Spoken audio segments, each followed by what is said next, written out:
The room smelled like antiseptic and the air was heavy, still. I had just pushed a 7-pound baby into the world, and I was waiting, just waiting, to hear someone say something kind, something real. The doctor was standing at the foot of the bed, holding my son in his gloved hands. His eyes softened as he looked at me and said, "Do you want to hold your son?" Before I could say a word, Caleb stepped forward from the corner of the room. My husband, the man I had loved enough to carry a child with. He didn't reach for our baby. He didn't smile. He didn't even look at me. His voice was flat when he said, "Only if it's mine. Check first." There was a pause, just long enough for my heart to twist in my chest, and then Evelyn spoke, my mother-in-law. She was standing right behind Caleb, arms crossed like she was watching a court verdict instead of the birth of her grandson. "If he's dark-skinned," she said sharply to the nurse, "switch him." That's what she said, in the delivery room, loud enough for the nurse to stiffen, for the doctor to glance up, and for the silence to get sharper than any scalpel in that room. And I said nothing, not because I agreed, not because I didn't feel the sting of every word, but because my body was too tired and my spirit was already bleeding. I stared at Caleb. I looked at Evelyn. I looked at my newborn child, still being cleaned and swaddled like this was just another Tuesday. Then I turned my head to the right, and that's when I saw him. Malik, my son, 9 years old. He was supposed to be in the waiting area, but he had quietly slipped in and stood just beyond the curtain. His tiny hands gripped his iPad, and he was filming. His eyes were wide, unsure, hurt, but steady. "Mom," he said, barely above a whisper, "I think the world should see this."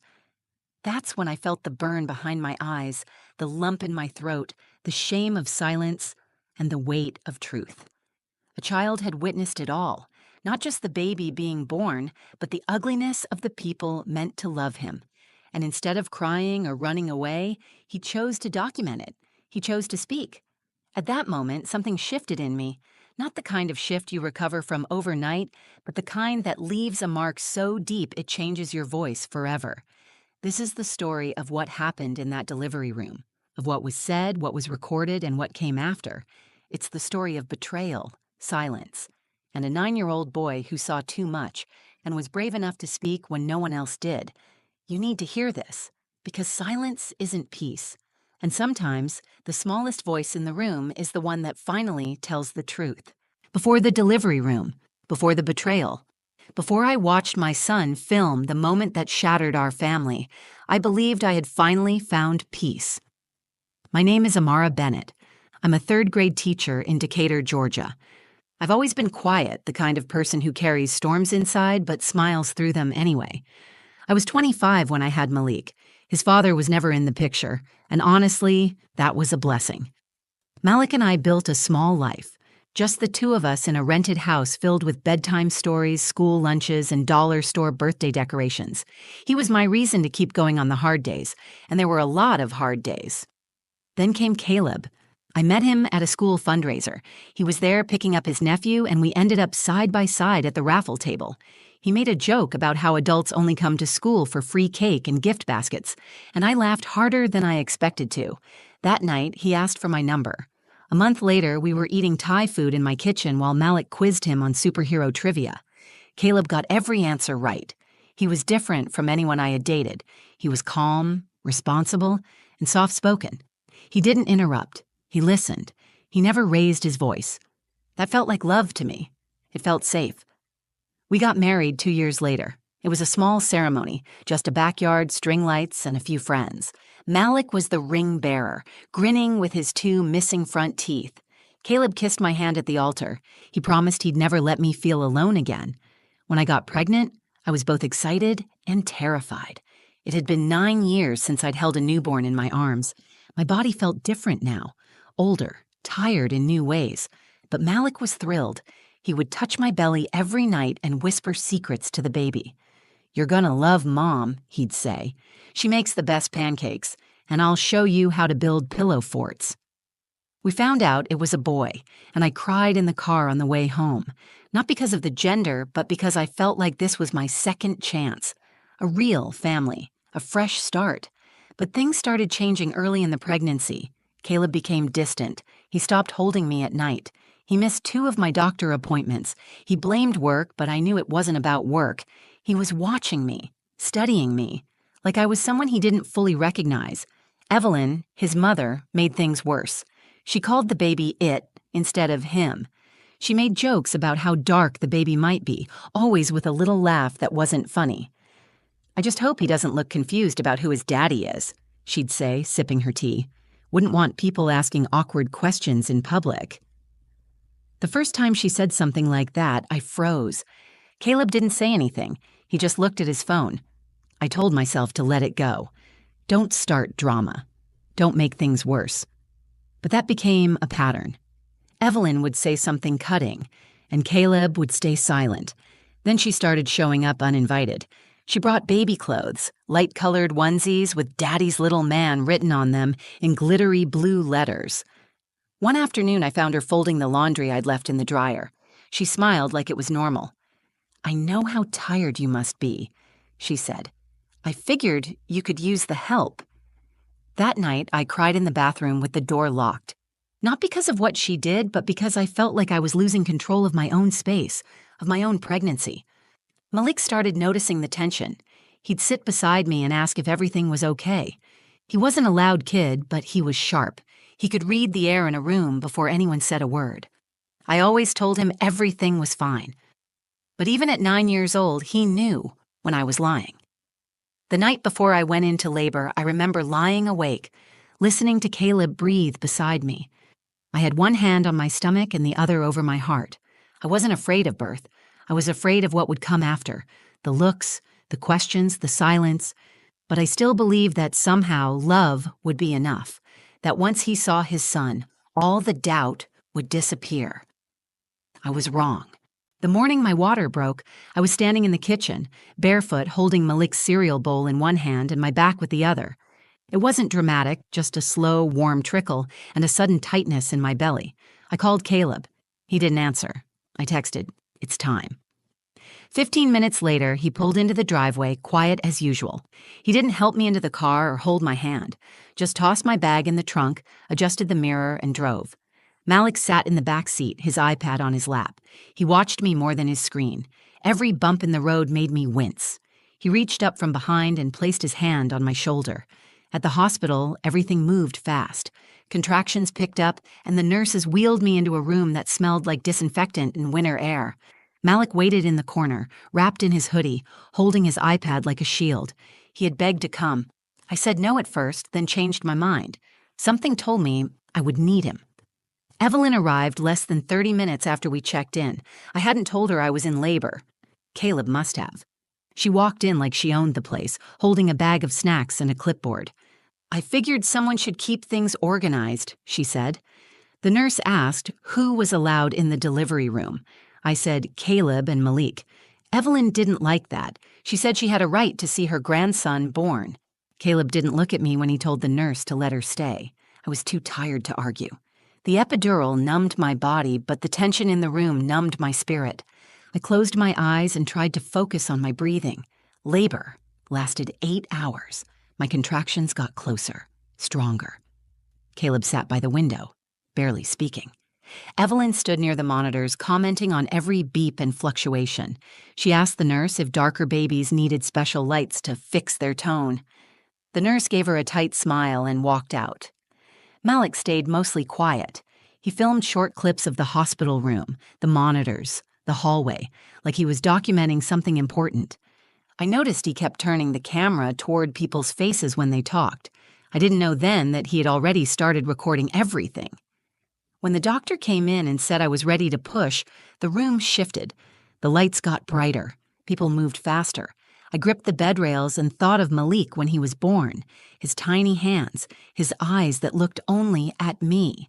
After 30 minutes, the doctor lifted my son into the air, a perfect, screaming, beautiful baby boy, the room filled with the sound of new life.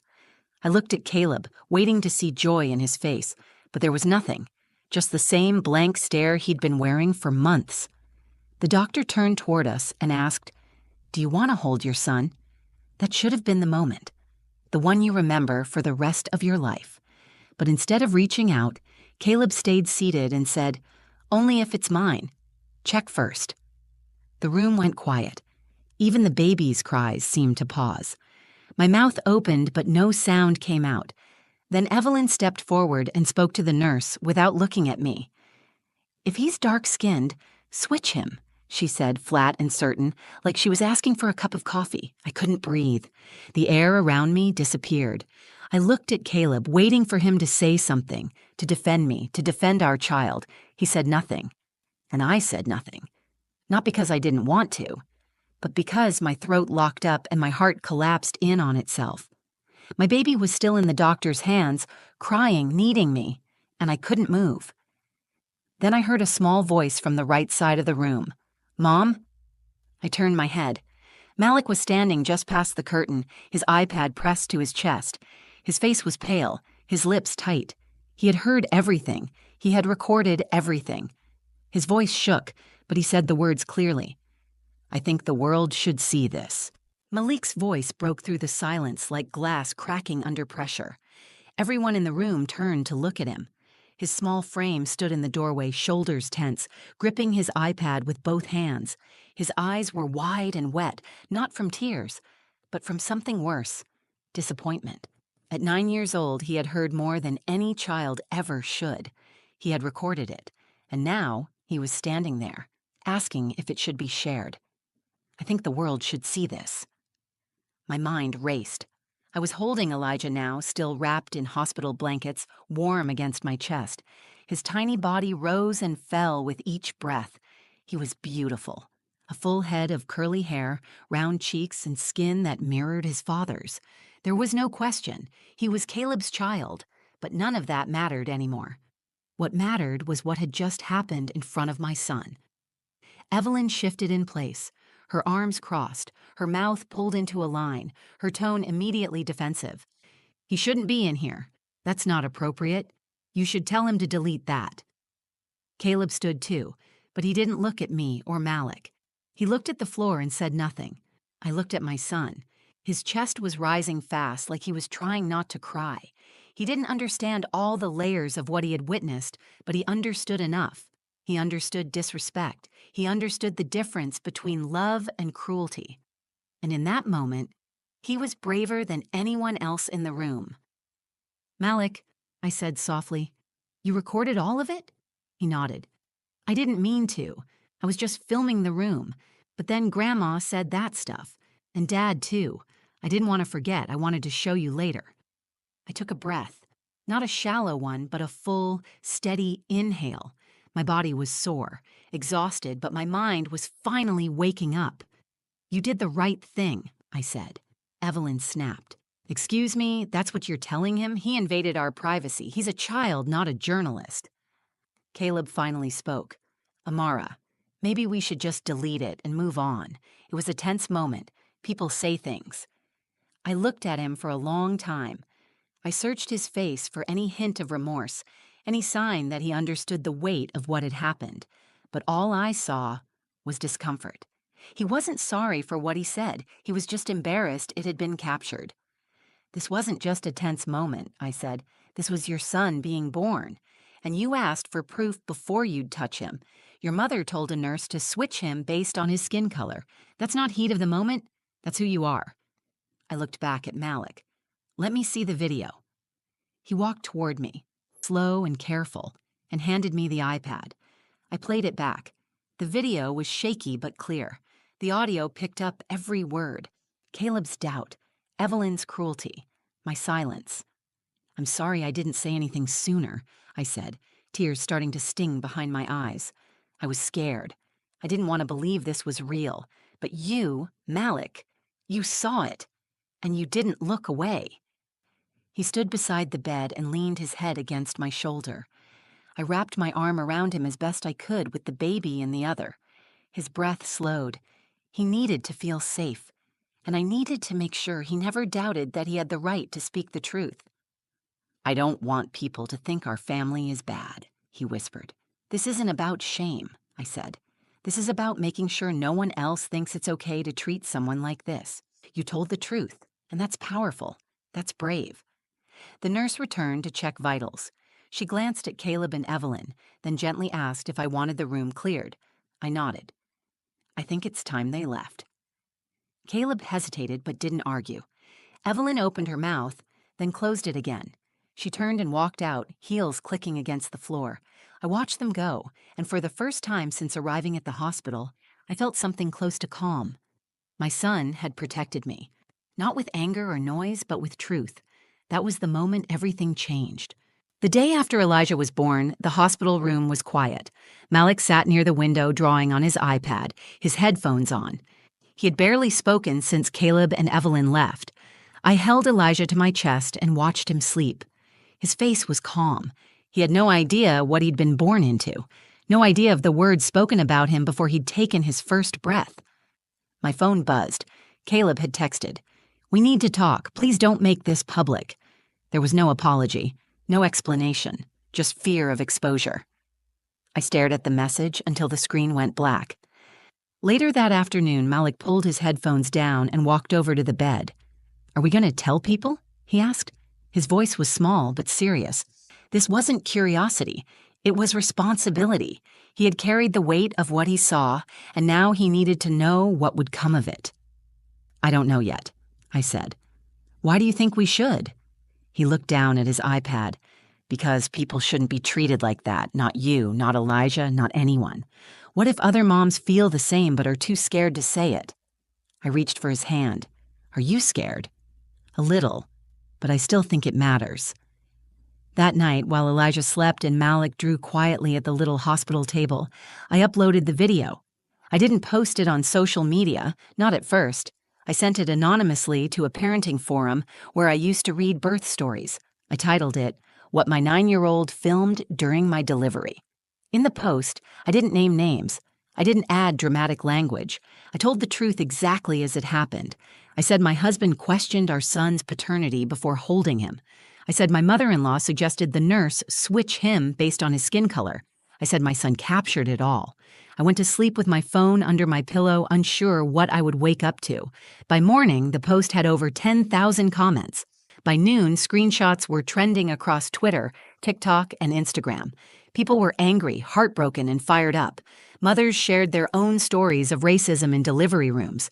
Nurses commented about what they'd witnessed and been forced to ignore. Activists reposted the clip, calling for hospitals to implement new anti-bias protocols. News outlets reached out. Parenting blogs and advocacy groups asked to publish the video. I declined interviews. I wasn't ready for cameras or microphones. But the story kept spreading. It was out there, and it was being heard. Then Caleb called. I didn't answer. He left a voicemail. "Amara, I didn't mean it like that. You're twisting it." I was stressed. "This isn't fair." Fair. That word stuck in my throat. He thought fairness was about image, about saving face, not about the child he doubted, not about the woman he humiliated, not about the boy who captured the truth. Later that evening, Evelyn sent an email. She didn't deny anything. She said I had misinterpreted her words, that I was creating drama to make her look like a villain. She ended it with a line that read, "You'll regret turning your family into a spectacle." I closed the email and deleted it. Malik sat on the bed beside me. "Did they say sorry?" "No," I said. "They didn't." He was quiet for a moment. Then he asked, "Are they coming back?" "Not if I can help it." Malik didn't say anything after that. He just leaned his head on my shoulder like he used to when he was little and tired from the day. In the days that followed, I filed for separation. I asked the hospital to restrict Evelyn from visiting. I blocked both their numbers. I stopped being afraid of what people might think, because I wasn't ashamed. Not of myself, not of Malik, and certainly not of Elijah. I was proud. The world had seen what happened, but more importantly, Malik had seen himself stand up for what was right. That mattered more than anything. I didn't know what life would look like next, but I knew who I would be walking it with. My sons. Both of them. Born into truth, not secrets. Raised with courage, not silence. 2 weeks after I brought Elijah home, Malik taped a sign to the fridge. It read, "Our house is for truth. No lies, no hate." He wrote it in red marker and drew a little heart next to it. That sign stayed up. No one questioned it, Not even me. The house was quieter, with Caleb gone. No half-hearted apologies, no silence that felt like judgment, just the sounds of Malik humming while he colored, Elijah's soft breathing, and the occasional lullaby playing from my phone in the middle of the night. It wasn't the life I had pictured. It was better. I filed for a protective order against Evelyn. The hospital supported my request and documented the incident. I learned later that the nurse who heard her speak out reported it to her supervisor. A formal complaint was submitted. That gave me some peace. Not revenge, just accountability. Malik asked questions every day, not in an overwhelming way, but in the thoughtful, careful way he always had. Why would Grandma say something like that? Do you think people will be mad at me for sharing it? Are there other moms this happened to? I answered him honestly, because some people believe terrible things and don't even try to stop. If they're mad, they're not the people we need to protect. Yes, too many. He nodded each time and carried those truths like a boy twice his age, but I made sure he also carried joy. We baked cookies. We watched animated movies while Elijah napped on my chest. He made a lullaby playlist for his baby brother titled Elijah's Chill Mix. It was full of songs with soft drums and warm voices. He said the baby should grow up hearing peace. I started writing again. I posted more birth stories, sharing my experience, using my real name this time. The response was overwhelming. Other mothers came forward. Some messaged me privately, afraid to comment publicly. Some were nurses, doulas, or midwives. They had seen women silenced, insulted, ignored. One woman, a nurse from Denver, wrote, "Your son is the kind of man the world needs. Thank you for raising him that way." I didn't respond right away. I just stared at that sentence for a while. It wasn't praise. It was a reminder. Malik hadn't just witnessed the worst moment of my life. He had saved me from it. His voice called me back when mine was lost.